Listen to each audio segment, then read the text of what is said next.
ఈరోజు ఎమ్మిగనూరు నియోజకవర్గంలో రైతుల పక్షాన రైతుల కోసం అని చెప్పి ఈరోజు పెద్ద ఎత్తున ధర్నా చేయడం జరుగుతుంది. ఈ ప్రభుత్వం వచ్చి ఇప్పటికి 2 ఏళ్ళు అయింది. మొన్నటి వరకు బాగానే ఉన్నాయి.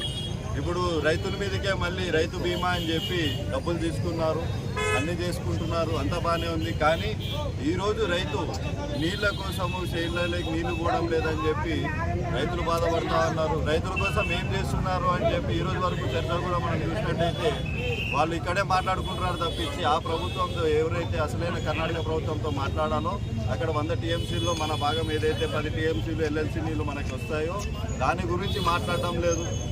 వాళ్ళతో చర్చ చేసుకొని వాళ్ళు ఈ రైతుల కోసం అని చెప్పి రైతుల పక్షాన తీసుకొని రావాలని చెప్పి కూడా అడుగుతా ఉన్నాం. రైతులు ఎంత ఇబ్బంది పడుతూ ఉన్నారంటే పోయిన సంవత్సరం కూడా రేట్లు లేక చాలా మంది ఎంతో పంటని నష్టపోయారు. కానీ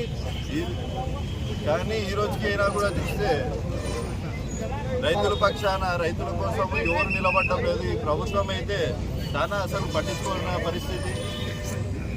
ఎందుకు అని చెప్పి రైతులు కూడా అడగనికపోతే రైతు బీమా పేరుతో కూడా డబ్బులు తిన్నారు. ఎకరానికి 2,000 అని చెప్పి ఆ డబ్బులన్నా ఇప్పుడు రైతులు కష్టాల్లో ఉన్నందుకు ఆ ఇన్సూరెన్స్ ఏదైతే ఉందో రైతుల కోసం కూడా ఖర్చు పెట్టాలా, ఎకరానికి ₹1,00,000 ఇవ్వాలని కూడా డిమాండ్ చేస్తూ ఉన్నాం.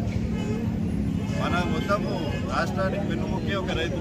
అలాంటి రైతుకి ఈరోజు పరిస్థితి చూస్తే కాపు వేసుకోవడానికి కూడా కాపు పెట్టుకున్న తర్వాత నీళ్లు లేక పంట నష్టపోతున్నారు తప్పించి రైతులకంటూ ఏమాత్రం మేలు చేయడం లేదు ఈ ప్రభుత్వం. ఖచ్చితంగా ఇది నీళ్లు వెంటనే వచ్చేలాగా చూడాలి, రైతులకు మళ్ళీ నీళ్లు వదలాలి. అలాగే ఏదైతే ఎల్ఎల్సీ వాటర్ ఉందో అది కూడా విడుదల చేయాలి. ప్రతి ఒక్కటి వేరే స్టేట్లు ఆగిపోయినా కూడా ఇక్కడ ఉన్న సీఎం గారు మాత్రం కొంచెం కూడా పట్టించుకునే విధంగా